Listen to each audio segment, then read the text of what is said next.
19h, temps universel. Voici venu l'heure de faire un nouveau point sur l'actualité nationale et internationale sur Chérifla à télévision. Au sommaire de ce nouveau journal, plan de riposte contre la pandémie du Covid-19 au Mali. Le groupe Keïta, grand opérateur économique, met la main à la poche à hauteur de 165 millions de francs CFA pour doter le ministère de l'Industrie et du Commerce d'équipements adéquats afin de mieux lutter contre le virus. Donation faite en synergie d'action et en présence du président de la Chambre de commerce et d'industrie du Mali. La grille de programme de votre chaîne de proximité Chérifla TV s'enrichit avec la diffusion à partir du 15 juin d'un nouveau court-métrage sur les phénomènes de société. Une convention de partenariat vient d'être signée dans ce sens entre la commission de gestion de Chérifla TV et l'association culturelle Donko Iriwa, productrice de la série de programmes en question.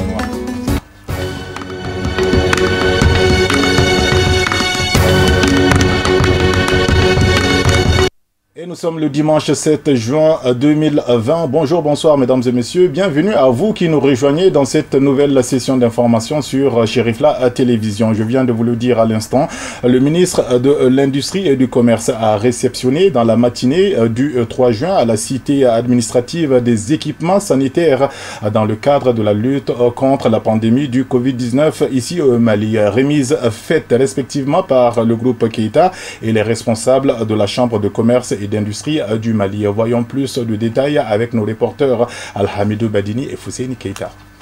Double donation s'inscrit en droite ligne de la lutte contre la Covid-19 au Mali. Réceptionné par le ministre de l'Industrie et du Commerce, cet équipement sanitaire du groupe Keïta d'une valeur de 165 millions de francs CFA se compose de 30 thermomètres, 3000 combinaisons de protection, 1000 couvre-chaussures, 160 000 masques chirurgicaux jetables,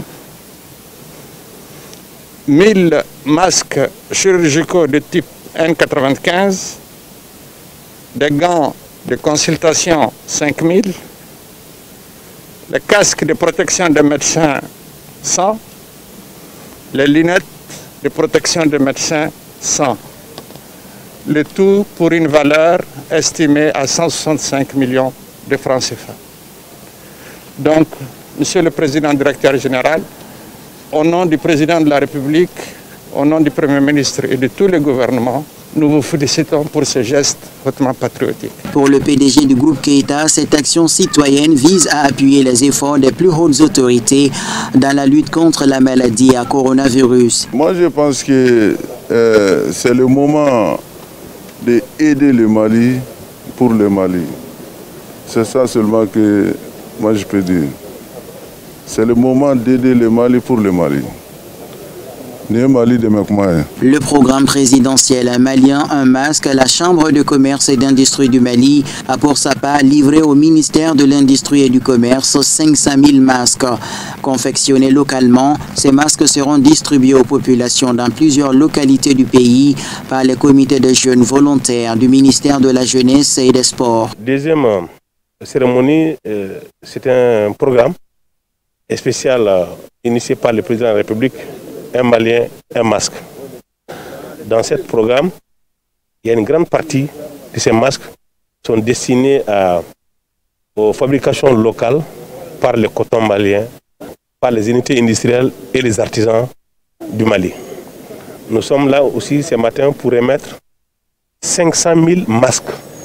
Il dit bien 500 000 masques au ministre en charge de l'industrie et du commerce pour distribution dans les territoires nationaux, qu'il a remis aussi à son homologue en charge de jeunesse et des sports, jeunesse Touré, pour aussi Shenji s'engage à distribuer ça dans tous les capitales régionales ou dans tous les cercles. Cette synergie d'action cadre en parfaite adéquation avec la vision du président de la République, son Excellence Ibrahim Boubacar Keïta, de doter chaque Malien d'un masque contre la Covid-19. Parlant de la cité administrative, nous y restons pour vous parler d'une autre donation, donc dans le même chapitre.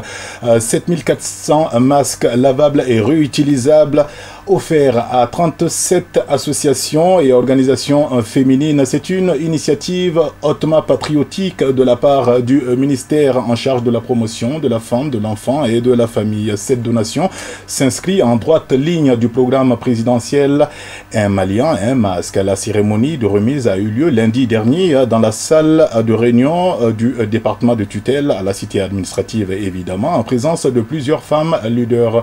C'est un compte-rendu signé Fatmata Yaya Kane et Fosseni Keita. La lutte contre la pandémie de la COVID-19 demeure une très grande préoccupation des plus hautes autorités du pays, notamment le ministère de la Promotion de la Femme, de l'Enfant et de la Famille, qui vient d'offrir 7400 masques lavables aux femmes leaders des associations et des différentes organisations féminines. Un geste solidaire hautement salué par les femmes à sa juste valeur. Le port de masque là, c'est une nouvelle éducation, c'est quelque chose avec lequel on va devoir vivre pendant longtemps.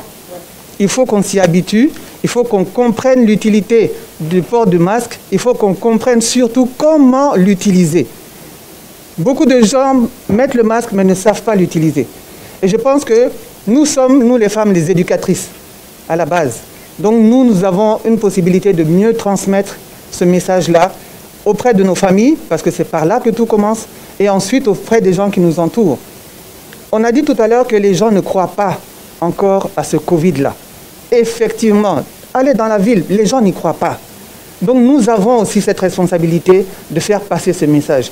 Cette maladie existe et elle tue aujourd'hui beaucoup de gens. Depuis l'apparition des tout premiers cas de la maladie à coronavirus, ce département multiplie ses actions et ses initiatives pour stopper la contamination du virus. Cette cérémonie de remise officielle initiée par Dr Diakité Aïssata Kassa Traoré s'inscrit dans une série d'activités planifiées par son département qui couvrira les 6 communes de Bamako et celles de Kati et de Dio. Occasion pour le ministre d'alerter ses femmes leaders sur les conséquences dramatiques de la COVID-19 dans notre pays. Elle a également souhaité leur implication, a fourni davantage d'efforts pour la sensibilisation de leurs membres sur le port du masque avant de procéder à la remise symbolique des kits. C'est un réel plaisir pour moi de prendre la parole devant cette auguste assemblée à l'occasion de la cérémonie de remise de masques lavables aux femmes leaders, présidentes des associations et associations féminines du Mali, dans le cadre du programme présidentiel Un Malien, un masque. Tous les pays affectés ont pris des mesures selon leur contexte respectif pour y faire face. Notre pays, le Mali, ne fait pas exception. En effet, depuis l'annonce des 2 premiers cas, le 25 mars 2020, le chiffre continue à augmenter. À ce jour, nous avons franchi les barres des 1000 cas. Le programme présidentiel Un Malien, un masque. C'est justement dans le cadre de ce programme présidentiel Un Malien, un masque que mon département a reçu un premier lot de 75 000 masques lavables destinés à nos cibles il y a 3 jours.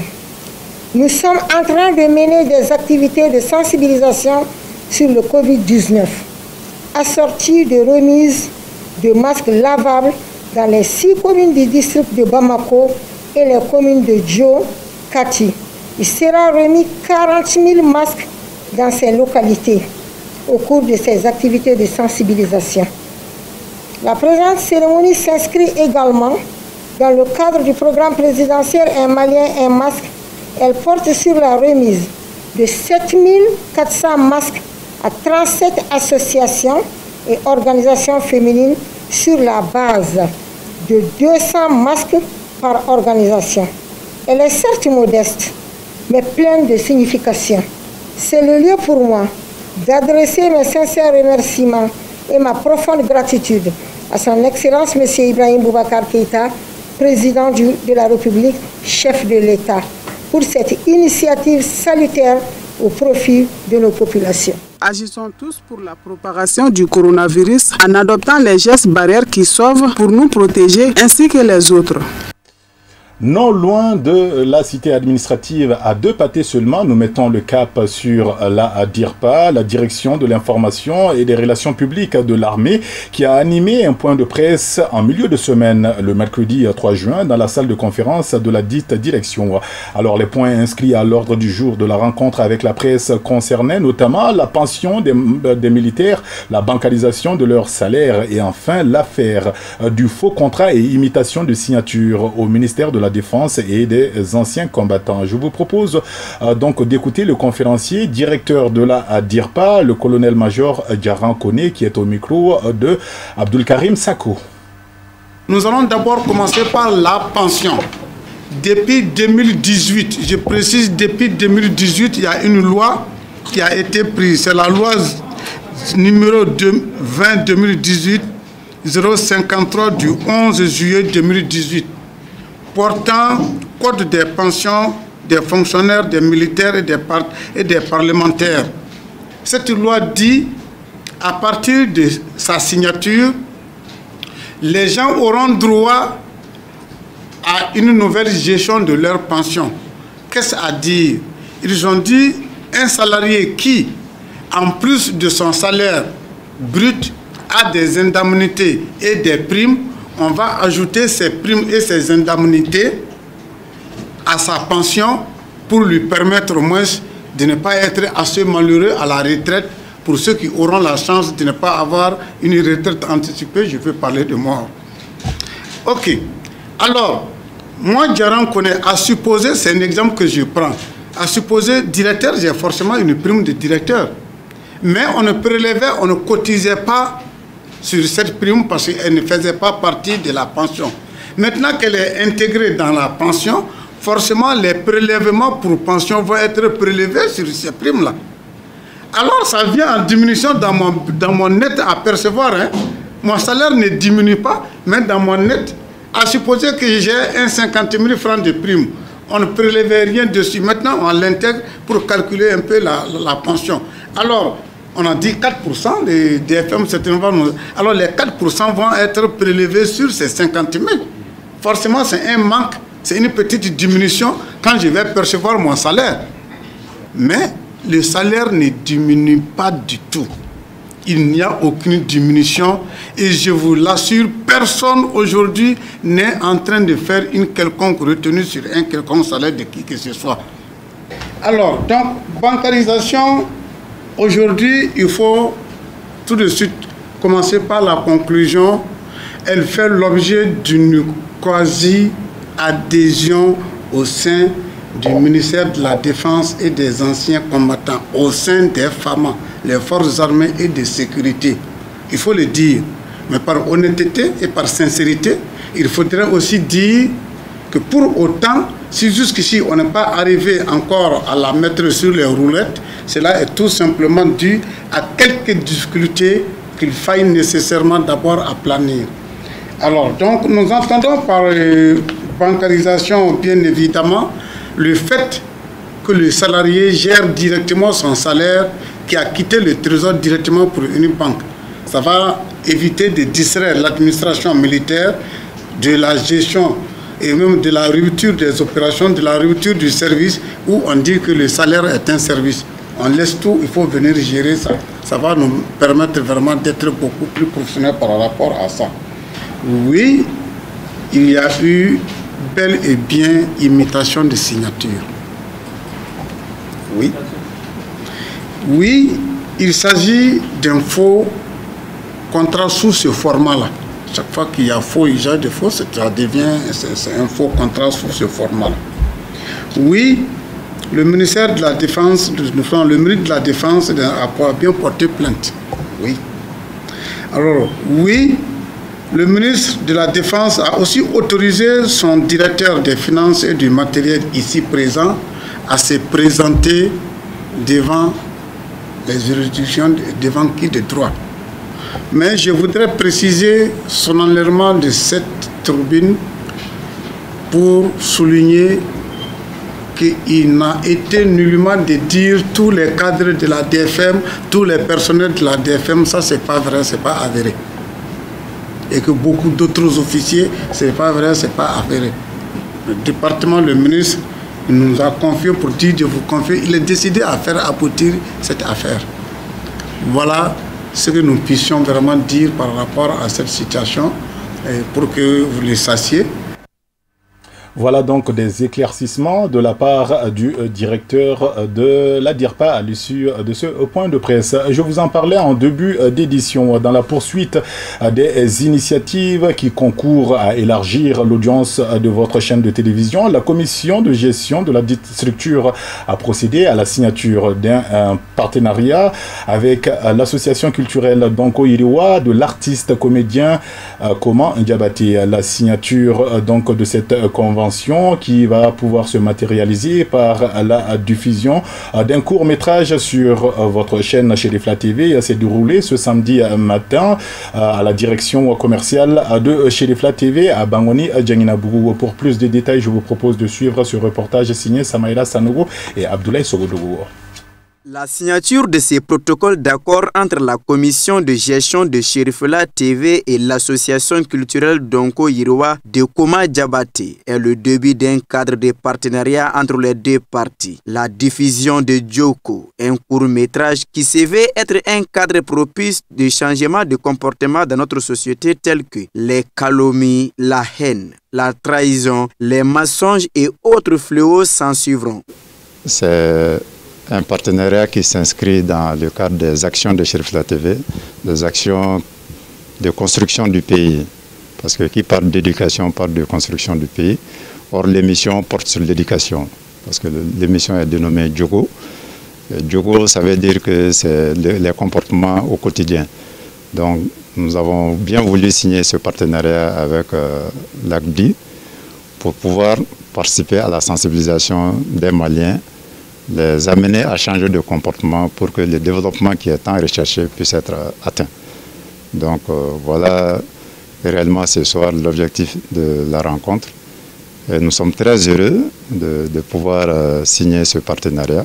C'est donc dire que c'est une aubaine pour les opérateurs économiques de se faire plus de visibilité en sponsorisant ce créneau de sensibilisation. Je pense que c'est une belle opportunité aujourd'hui pour tous les opérateurs économiques qui souhaitent faire la promotion de leurs produits.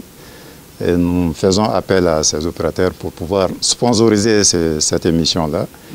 Et je sais qu'ils ne vont pas regretter parce que c'est une émission phare, c'est une émission qui va très bien suivie par les téléspectateurs de Chérifla TV.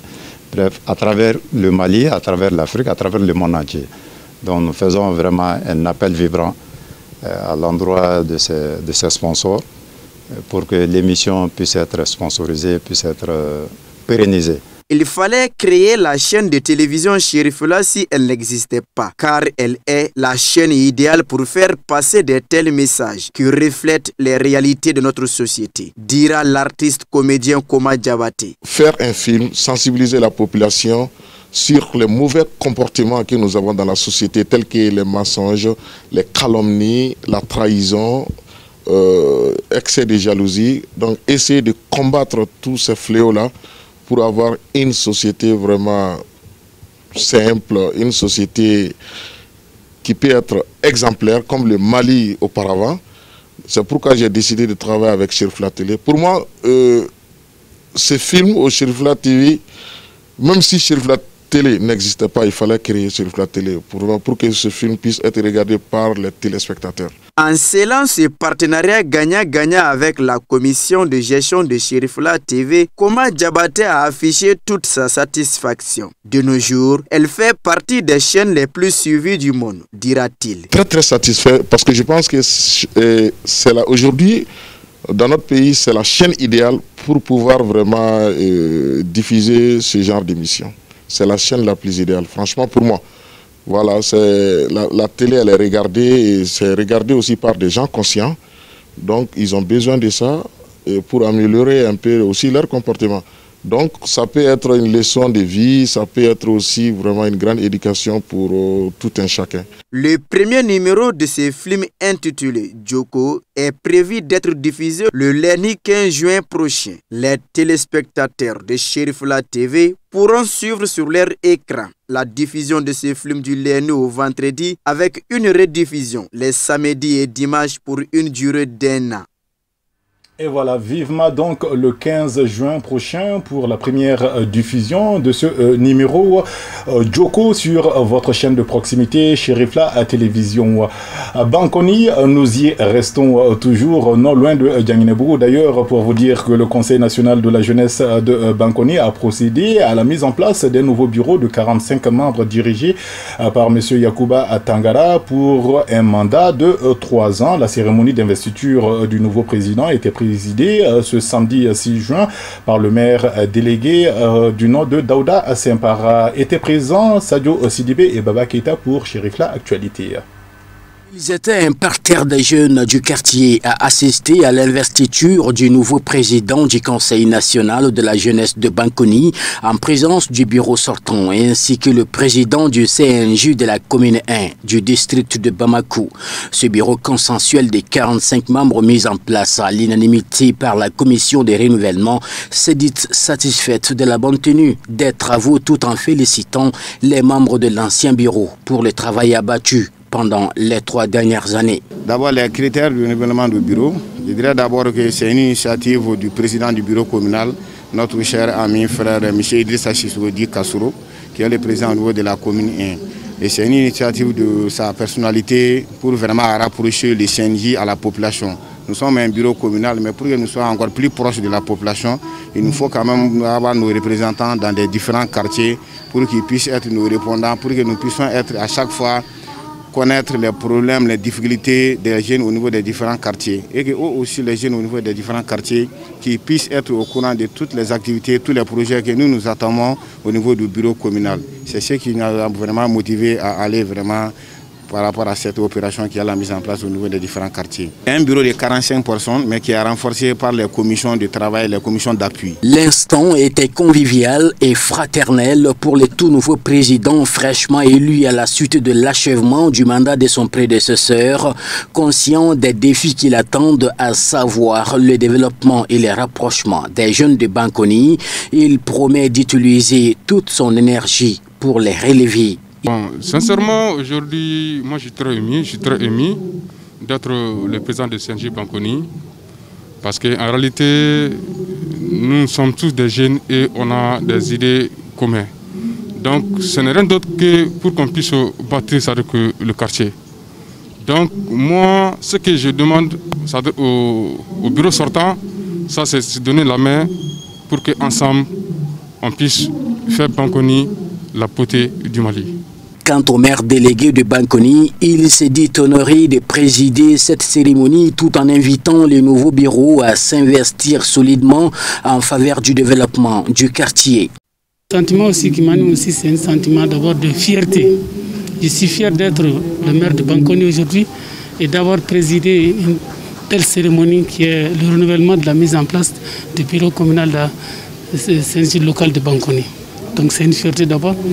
Et aussi, mon engagement aussi est là par rapport à l'accompagnement de ce tout nouveau bureau qui verra le jour à partir de cet instant. L'accompagnement de la mairie ne fera pas défaut comme d'habitude aussi. Je sais que le conseil que je leur ai donné vraiment, c'est de se comporter, de se mettre à la tâche, d'être soucieux, d'être amoureux de ce pays. Qui, vous le savez, le développement d'une ville, d'un village, ne se fera jamais sans sa jeunesse. C'est la jeunesse qui est le socle. Je voulais qu'ils se mettent dans leur tête comme quoi c'est à partir d'eux maintenant que le développement commence et c'est à partir d'eux que les choses aussi peuvent aussi aller au sens contraire. Nous ne souhaiterons pas cela. Nous leur demandons vraiment d'être soucieux, d'être engagés pour la cause de cette commune, du peuple du Mali par rapport au développement. Et leur action, c'est uniquement par rapport au développement de ce pays. Chant de l'hymne national et la présentation du nouveau bureau suivi d'une photo de famille ont été les temps forts de cette cérémonie.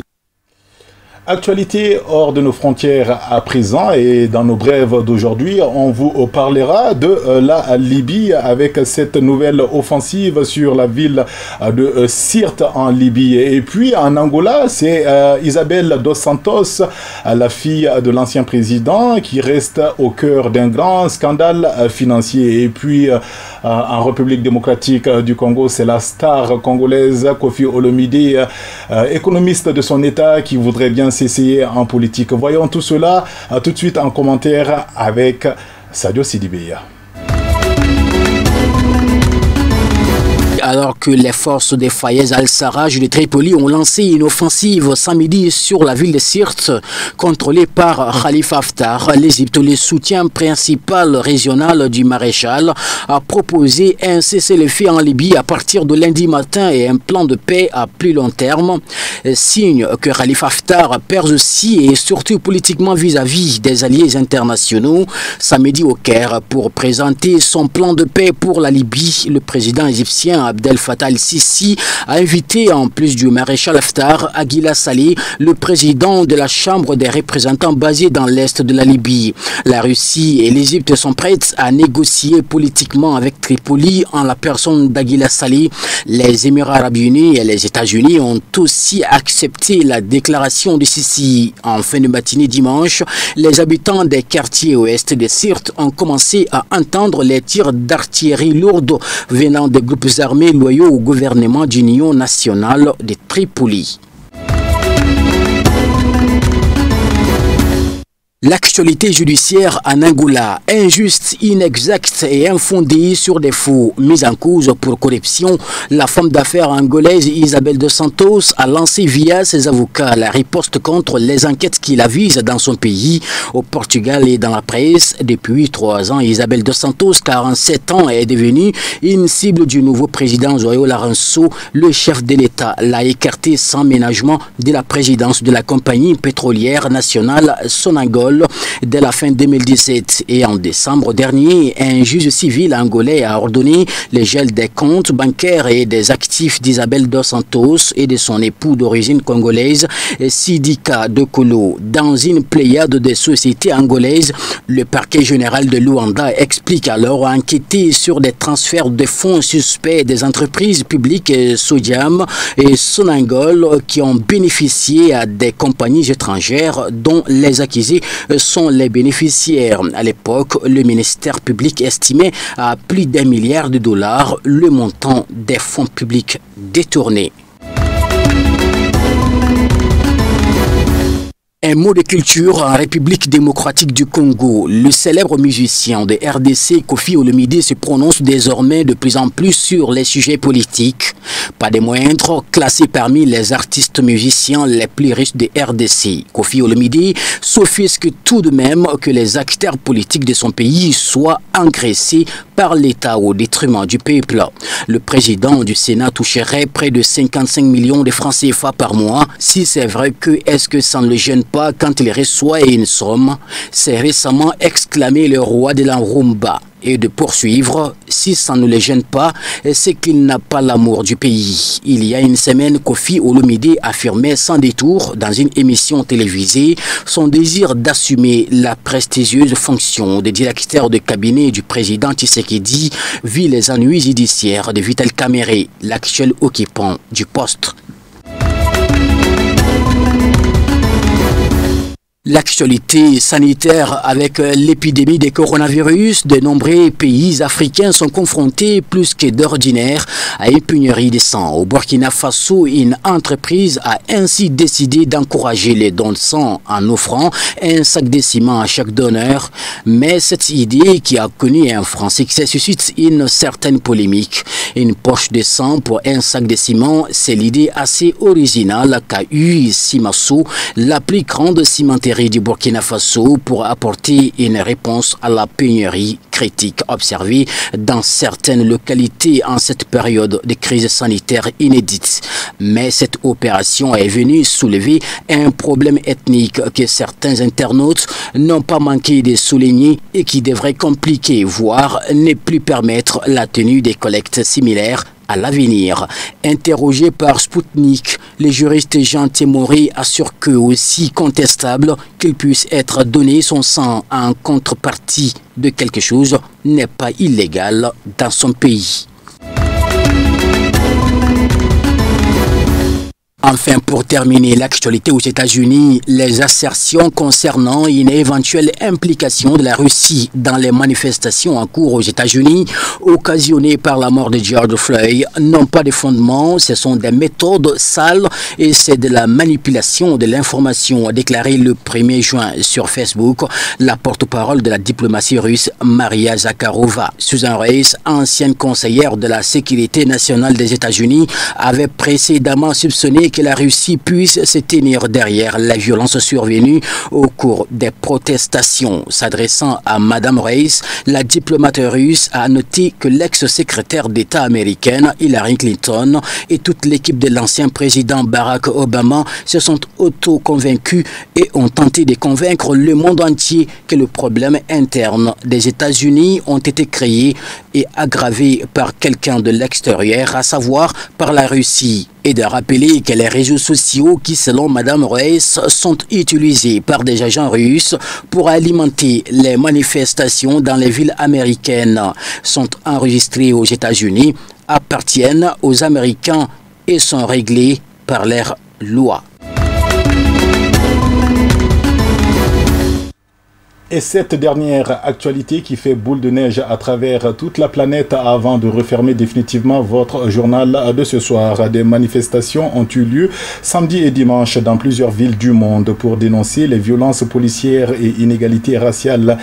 À peine 2 semaines après la mort de George Floyd aux États-Unis, des heurts ont également eu lieu dans plusieurs villes, du Royaume-Uni à l'Australie, en passant par la France et même la Tunisie en Afrique.